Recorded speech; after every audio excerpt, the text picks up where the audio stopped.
Hi, I'm Mike Deming, your host of Sportsman's News Television. We got an action-packed show for you this time. Employee Kevin Orton has waited 19 years to draw a premium limited entry tag for big trophy mule deer. Stick around, this is going to be a great show.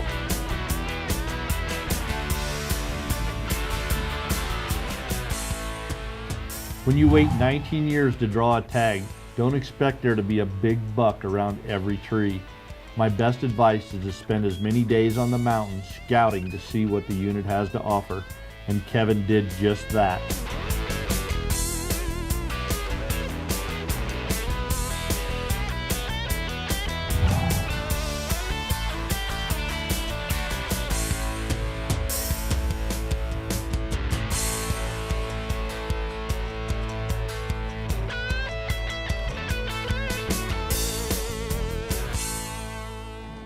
I'm Kevin Orton. I'll be your host for this edition of Sportsman's News Television.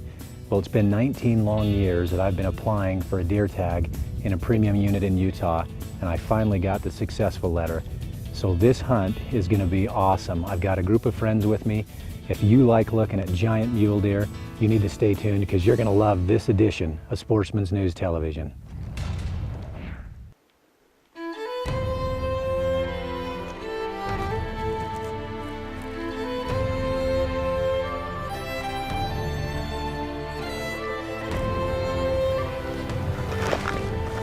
So here we are, opening morning on the deer hunt, and we've got about 8 bucks that we think are all shooter type bucks, and we are searching for all of those. This morning, one of our spotters saw a buck that we think would be our #1 buck that we've been looking for. We haven't seen him in the last 4 days.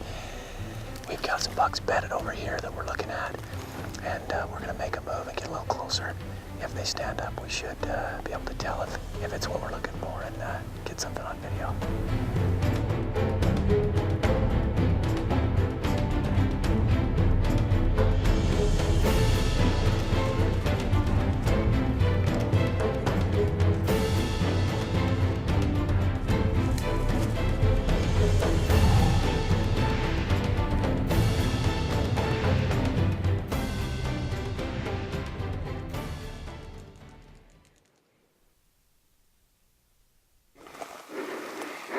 Making our final stop. We got about 100 yards to go. It's hard to say if we'll find this thing or not. We might just be out for a joy hike. I hope not. I'm sweating like a pig. There we go.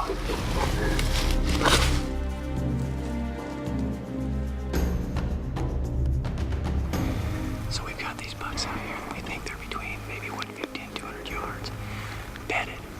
But we can't see them. It's a thick oak. We're trying to decide if we need to wait here or advance just a little bit farther. We're trying to find a trail through this oak. Anyway, it should get exciting. It might get western. Let's see what happens. Once this buck showed himself, Kevin and the team decided that it was worth getting a closer look at the group. This guy is big, but not the buck Kevin is looking to put his tag on. However, this buck is known to travel with one of the top bucks on his hit list.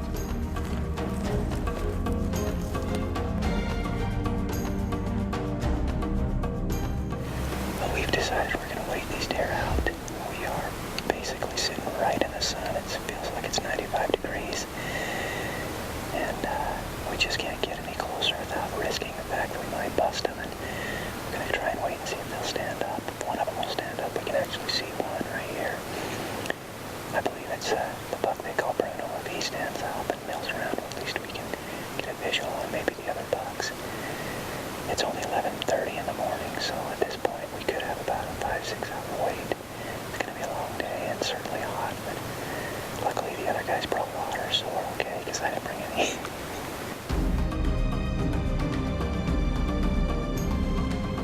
So we've been here about an hour, and the one buck that we can see that we call Bruno is up and feeding, so we're hopeful that maybe the other bucks will stand up with him.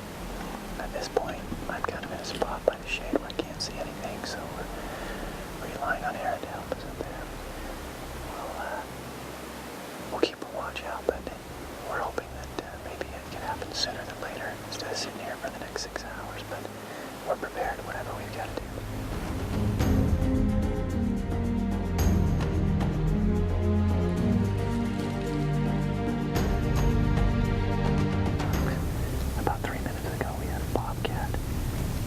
popped up right where we last saw the big buck. We kind of got ready for things to break loose just in case, but so far we've been pretty lucky and it hasn't happened. Anyway, that's the one thing I'm hoping for, is that we get some time to get them set up on this buck and get a good dead-rested shot versus something that's hurried. Obviously, we'll hope for the best.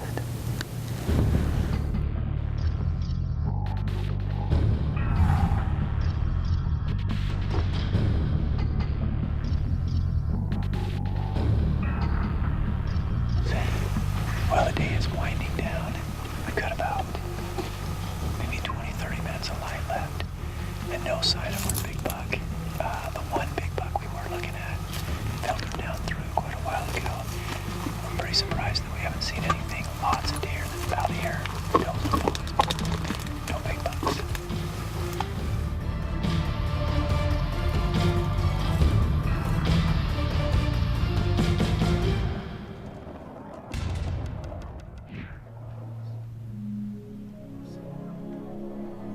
So that's the perils of hunting.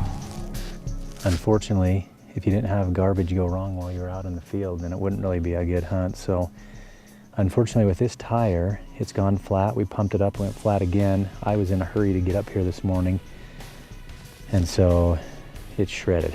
So this is not good. We may have to drive back to town now and get a four-wheeler tire or do something different.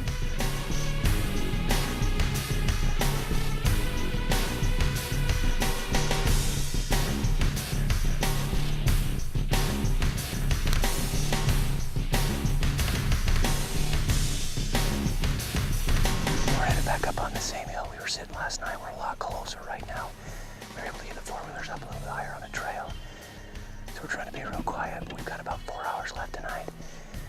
We took a good look at Bruno through the glasses. Actually, this morning we saw him, as well as we reviewed the tape, and he's a big deer.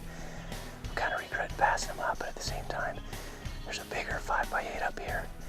Hopefully we run into either one of those tonight. We'll see if we can get a big buck down. So anyway, we've got about 4 hours tonight. We're gonna see what happens, so we're gonna get going. I know there's a lot of techniques when people glass and they like to do different things. The thing that I do if I'm really gonna glass a hill really hard and really good is, first of all, I'll take my binoculars and take a quick scan of, let's say, the ridge line that I wanna look. I'll look at everything that I can see there, see if there's anything quickly out in the open that I don't want to lay back down and I wanna be able to see. And then what I do is I'll systematically pick that ridge apart. I'll start on the left side, I start at the left top, and I'll glass up and down the left side, move over a little bit, go up and down, and I do that all the way through. Once I've done the whole ridge that way, then I'll get on my spotting scope, depending how far away it is. Sometimes I'll leave it at 20 power, and sometimes I'll move it up a little bit. And I do the same thing, up and down, up and down, up and down, until I've done the whole ridge line. Once I've done that, I go back and go left and right across the whole thing again. And then I do one more thing, and that is, especially during the day, I'll take in all of the shady spots. I'll really pick those apart, because that's usually where the deer are in the middle of the day, and I try to find them laying down. Once you get used to seeing deer being bedded and laying down, you'll be able to start to pick them up a lot easier and find them in their beds, and then you can obviously make a stalk and find big deer that way. It's worked good for me. This drop tine buck is called the kickstand buck by many hunters who have chased him around the mountain. And although he scores over 200 inches, he isn't what Kevin is looking for with his tag.